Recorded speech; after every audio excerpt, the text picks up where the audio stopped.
story timers, it's your favorite story timer, Annie! And today we are going to be reading chapter 3 of the first book of the Indian in the Cupboard series. The Indian in the Cupboard. If you have that book at home, why not go grab it so we can read together? Chapter 3, 30 Scalps. Within a few minutes, loud snores, well, not loud, but loud for an Indian, began to come out of the teepee. But Omri, sleepy as he was himself, was not quite ready for bed. He had an experiment to do. As he had figured it out so far, the cupboard or the key, or both together, brought plastic things to life. Or, if they were already alive, turned them into plastic. There were a lot of questions to be answered, though did it only work with plastic? Would, say, wooden or metal figures also come to life if shoved up in the cupboard? How long did they have to stay in there for the magic to work? Overnight, or did it happen right away? And another thing, what about objects? The Indian's clothes, his feather, his knife, all had come real. Was this just because they were a part of the original plastic figure? If he put, well, anything you like, the despised plastic teepee, for instance, into the cupboard and locked the door, would that be real in the morning? And what would happen to a real object if he put that in? He decided to make a double trial. He stood the plastic Indian tent on the shelf of the cupboard. Beside it, he put a matchbox car. Then he closed the cupboard door. He didn't lock it. He counted slowly to 10. Then he opened the door. Nothing had happened. He closed the door again, and this time locked it with the great-grandmother's key.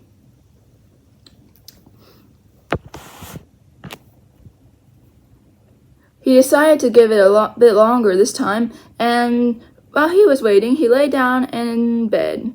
He began counting to 10 slowly. He got roughly as far as 5 before he fell asleep.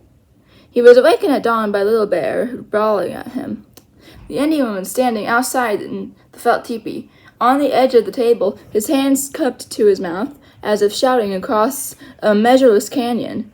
As soon as Omri's eyes opened, the Indian shouted, "Day come! Why you still sleep? Time eat, hunt, fight, make pictures!" Omri leaped up. He cried, "Wait!" and almost wrenched the cupboard door open. There, on the shelf, stood a small teepee made of real leather. Even the stitches on it were real. The poles were twigs tied together with a strip of hide. The designs were real Indian symbols put on with bright dyes. The car was still a toy car, made of metal, no more real than it had ever been. "It works," breathed Omri, and then he caught his breath. "Little Bear," he shouted. "It works! It works! I can make any plastic toy I like come alive, come real. It's magic! Don't you understand? Magic! It's real magic." I did not read that properly, so that's why I read it again. The Indian stood calmly with folded arms, evidently disapproving of this display of excitement. "So, magic. The spirits work much magic. No need wake dead with howls." Omri hastily pulled himself together. Never mind the dead. It was his parents he must take care not to wake. He picked up the new teepee and set it down beside the one he had made the night before. "Here's the good one I promised you," he said. Little Bear examined it carefully. "No good," he said at last. "What? Why not?" "Good teepee, but no good Iroquois brave. See?" He pointed at the painted symbols. "Not Iroquois signs. Algonquin. Little Bear sleep there. Iroquois spirits angry." "Oh," said Omri, disappointed. "Little Bear like Omri teepee. Need paint. Make strong pictures. Iroquois signs. Please, spirits." Omri's disappointment melted into intense pride. He had made a teepee that satisfied his Indian. "It's not finished," he said. "I'll take it to school and finish it in handicrafts lesson. And I'll take out the pins and sew it up properly. Then when I come home, I'll give you poster paints and you can paint your signs. I paint, but must have longhouse. Teepee no good for Iroquois." "Just for now?" Little Bear scowled. Yes, but very short. Now eat.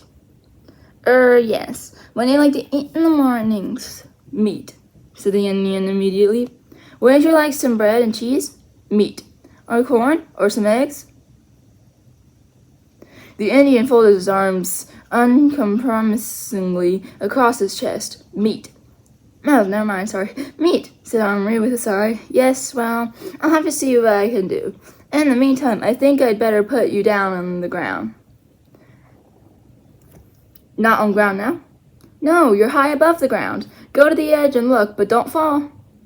The Indian took no chances. Lying on his stomach, he crawled commando fashion to the edge of the chest of drawers and peered over. Big mountain, he commented at last. Well, but it seemed too difficult to explain. May I lift you down?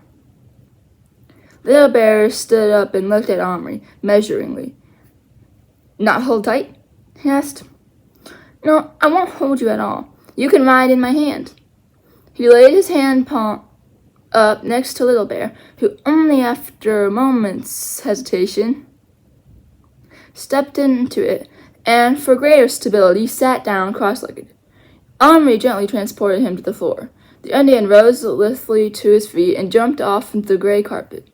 And once he began looking about with suspicion, he dropped to his knees, felt the carpet, and smelled it. Not ground, he said. Blanket. Little Bear, look up. He obeyed, narrowing his eyes and peering. Do you see the sky or the sun? The Indian shook his head, puzzled. That's because we're not outdoors. We're in a room, in a house. A house big enough for people my size. You're not even in America. You're in England. The Indian's face lit up. English good. Iroquois fight with English against French. One thing to remind you guys, I'm not reading in a British accent because I didn't know what country Omri was from until now. Really? Asked Omri, wishing he had read more. Did you fight? Fight. Little Bear fight like mountain lion. Take many scalps. Scalps? Omri swallowed. How many? And that's where we'll stop there. Tomorrow we'll figure out how many scalps that Little Bear had.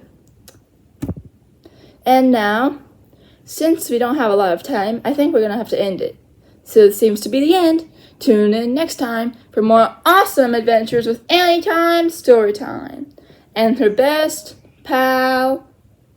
Oh man, E isn't here, I forgot. Well, my condolences. Bye guys!